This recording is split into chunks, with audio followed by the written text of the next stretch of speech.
વગર તપાસે છેડતી કેવી રીતે દાખલ થઈ? તમે જોઈ છેડતી? તમે જોઈ? તમે પોતે ત્યાં ઉભા હતા, તમે પેલી બેન ને ધક્કો મારીને બહાર લઈ જાવ છો. એ તો સાહેબ એ તો પછી હું આવી ગઈ, એ પેલા તો બનાવ બની. તમે છેડતી જોઈ? ત્યાં છેડતી કરવા ગયા હતા લોકો? બનાવ બની. હું શું કહું, આ છેડતી કરવા ગયા હતા ત્યાં? એ છેડતી કેન્દ્ર છે, એ કોલેજ છે, તો ત્યાં છેડતી કરવા ગયા? કોલેજ છે, આ કોલેજ છે. તો ટેકાના ભાવની ખરીદી કરનારા લોકો ખેડૂત પાસેથી પૈસા માંગે છે, એના માટે થઈને કોઈએ એમને જાણ કરી, તો આનું શું છે?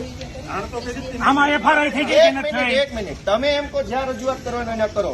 પ્રાંત અધિકારીને 18, 19, 20 તારીખે 3 વખત રજૂઆત કરી. આરએસસી કલેક્ટરને 18 ને 22 તારીખે 2 વાર રજૂઆત કરી. કલેક્ટર સાહેબને 24 તારીખે મેં રજૂઆત કરી.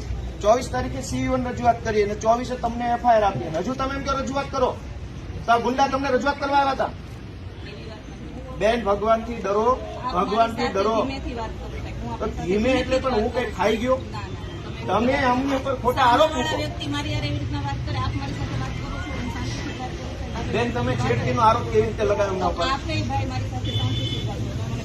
હાલો, પગે લાગુ. લો, છેડતીનો આરોપ કેવી રીતે કર્યો? કેવી રીતે છેડતી કરી હમણે? નહીં, કેવી રીતે છેડતી કરી હમણે? છેડતી ફરિયાદીનો બધું કે છે, મેં કીધું. પગે લાગુ, પગે લાગુ. લો, છેડતી કેવી રીતે કરી બેન?